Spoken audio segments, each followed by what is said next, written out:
Alright guys, sorry for the technical difficulties. Welcome to another night of Sip and Simmer with me, Anita Manager. Like I start every show with, this is a quick little show on positivity and happiness, and we're all stuck at home, so we're gonna bake and smile and enjoy all of our delicious little treats. First, I want to thank Patrick Jankowski. He is a big fan and he wrote my intro music. Also, I would like to give a shout out to my home bar, Troop 429 in Norwalk, Connecticut. We will be doing, starting this Sunday, a viewing party of movies hosted by our local queens. Speaking of Norwalk, my other shout out for the evening is going to be to Sono 1420 Distillers.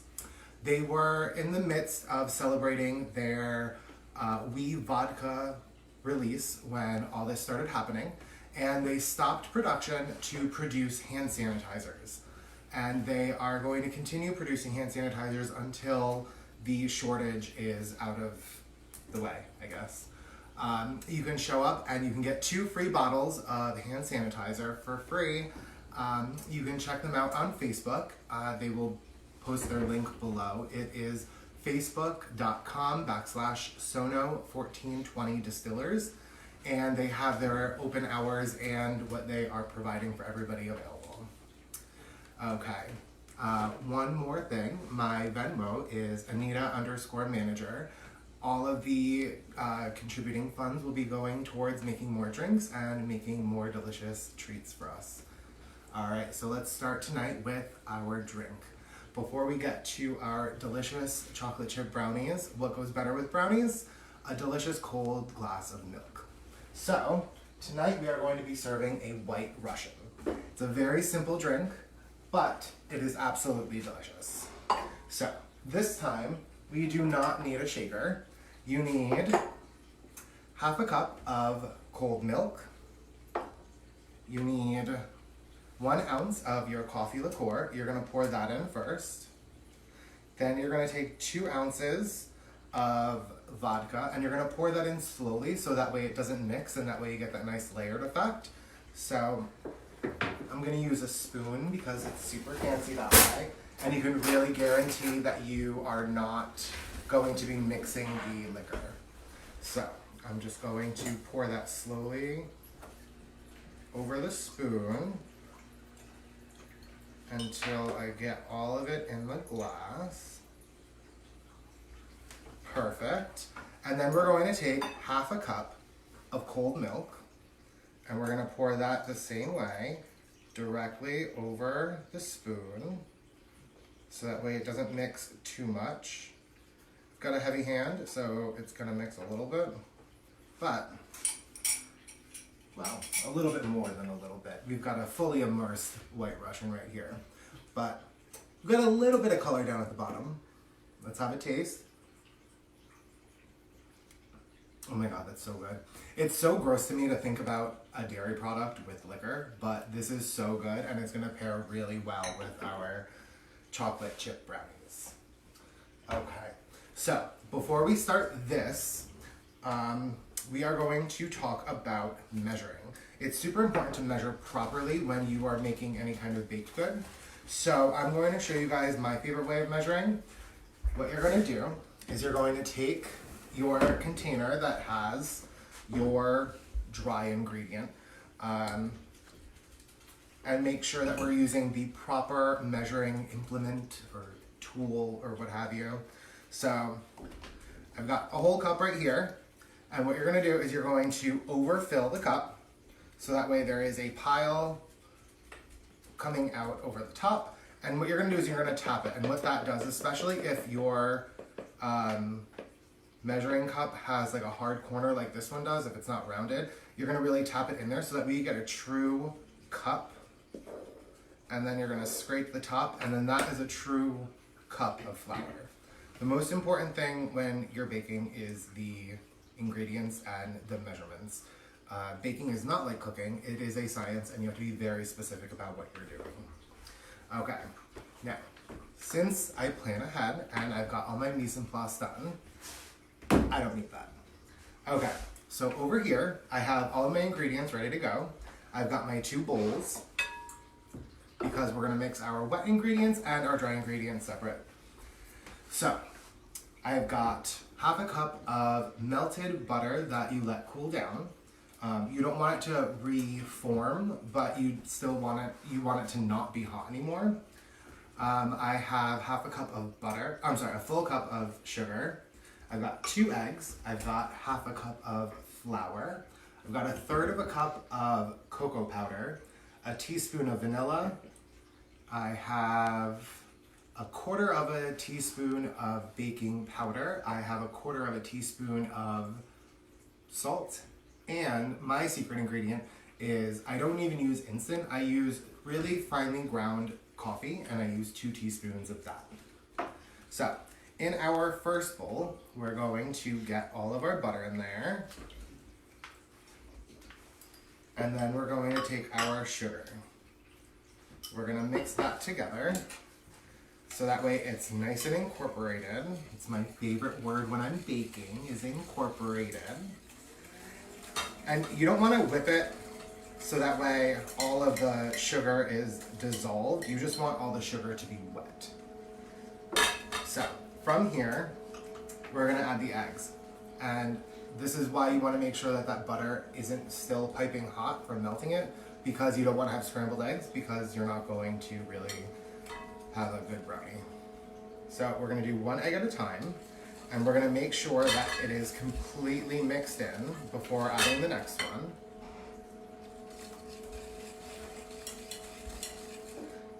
There we go. Okay, so now that that is nice and mixed, I'm going to add my teaspoon of vanilla, and then get that all mixed in. And that is the first half of the recipe.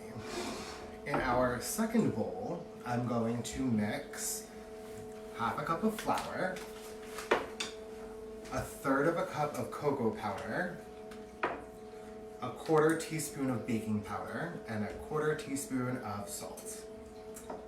And our 2 teaspoons of finely ground coffee. So this, you don't need to go too crazy. The most important thing, like I say every time, is you want to make sure that that baking powder and salt are distributed, so that way it's a nice even raise in the oven. Because the baking powder is our leavening agent, you want to make sure that your brownies aren't lopsided, so that way everybody gets a nice even brownie. Okay, so from there I'm going to take our wet ingredients and pour them directly into the dry.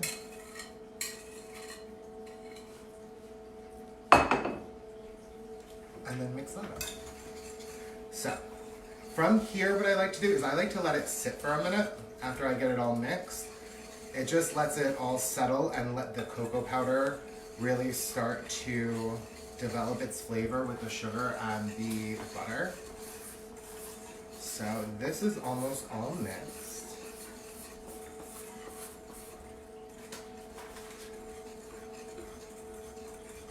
If you don't have coffee for this recipe, it's really not the end of the world. You can use instant coffee. You could use, like I said, I use regular coffee, or you just skip the coffee, but I find that the coffee really gives it that extra chocolatey flavor. Even in my chocolate cake, like we'll see tomorrow, I use coffee, but in a different way. Coffee just really accentuates that delicious chocolate flavor. Thank you for complimenting my eyes. I took my time today. I usually try and take my time when it comes to my makeup, but today I really gave it my all. I had extra time being stuck at home and everything. Okay, so what I'm gonna do is I'm gonna scrape out my whisk because we don't wanna waste anything because it's chocolate. And we don't waste chocolate in this house. Okay, so I'm gonna scrape down the sides of my bowl, and then I'm gonna let it sit for a second while we talk about a different kind of preparing for baking. Okay, so typically at this point, I would pour it into the pan and I would show you the finished product. But today I'm going to skip the putting it into the pan first, and I'm going to show you how you prep your pan before you put your brownies or your cakes or anything in there. So what I'm going to do is I'm going to show you the finished product. This is the brownies. And this is why you make sure you take your time and you either Crisco or butter your pan. You line it with parchment, and then you again butter or Crisco the parchment on top, so that way everything comes out nicely. So I've not touched this since I took it out of the oven. So this is literally just going to pop right out, and you just peel the paper right off, and you've got a perfect brownie. So I'm going to show you how I did that. So what I do is I prepare the parchment before I even begin, and I make sure that my first piece of parchment is long enough to fit in the pan and come up both sides and then go beyond the lip of the pan. And then I've got my 2 extra pieces that I put on the 2 walls that don't have that parchment. So what you're going to do is you're going to grab, I like to use Crisco just because that's what my grandmother used, so I like to keep it old school. I also do like my grandmother, and in these times it's smart. I leave my paper towel in there. I'm sure that sounds kind of gross, but it's just how we do. My grandmother also washed and reused her paper towels, so I guess she isn't the best person to look to on how paper towel etiquette goes. So you're going to scoop out some of the Crisco, and you're going to make sure that you line the entire pan with it and get in all of the crevices, all the corners, up the sides, just like that.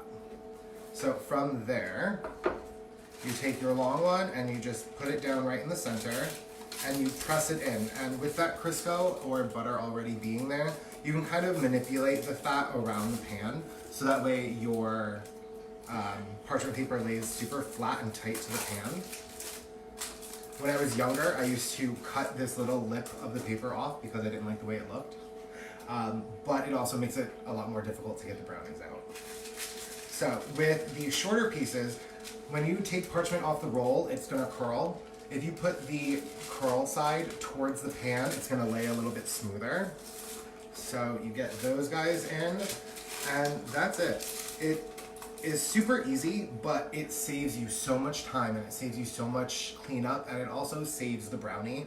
You're not going to be missing a big chunk of the brownie stuck on the bottom, and you'll be able to enjoy every little piece. Okay, so from here, we're going to take our batter, and it's going to be super, super thick. So what you're going to do is you're going to scrape that right into the center. So typically what I do is for this recipe, if I'm making it just for brownies, what I'm going to do is I would double this recipe so that way they're a little bit thicker. But since this episode is like a precursor to my favorite dessert, the trifle, I make it a little bit thinner so that way it's a little bit crunchier. So what you would do is you would literally just take the whole recipe and double it for a nice thick brownie.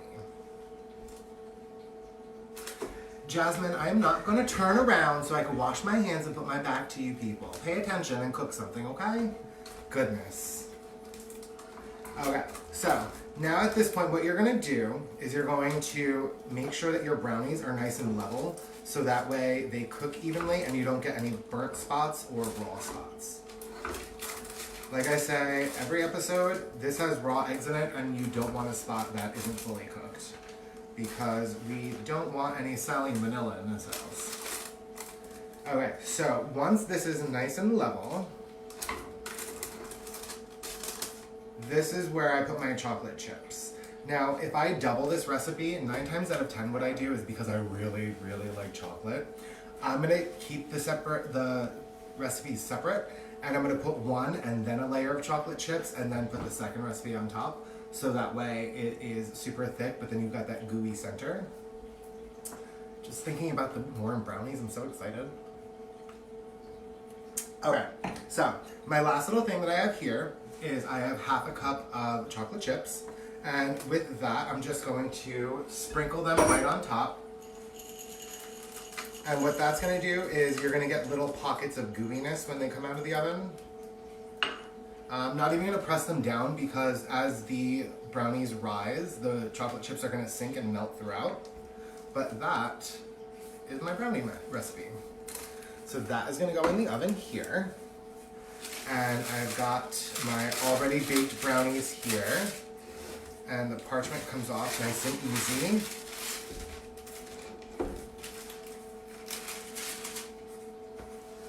And then I'm going to take my plate and my knife and I'm gonna plate it up nice for you guys. And I'm just gonna wait here for my plate and my knife. My goodness. Thank you, Olivia. Now you have to get your dad to make you some brownies too. I'm gonna post the recipe on a status as soon as I finish here. So I like to cut these into 9s because that is the perfect size to put a scoop of ice cream on top. Because if you're gonna have a dessert, you might as well have the best dessert, right? Okay, so I've got my 9 brownies here. And then I'm gonna plate them. What's your favorite brownie? My personal favorite is the corner. I know a lot of people that like the middle outside because you have a little bit of crunch and then a little bit of goo. And then there's monsters out there that like the centerpiece. There's no crunch to it. I know a few monsters. All right, guys. So this is our final product for our brownies. Make sure that you like and comment and tell me what your favorite brownie is. And pay attention for the next couple episodes because we're going to be making every ingredient that goes into our trifle. Thanks for watching, guys. I'll see you tomorrow. Bye.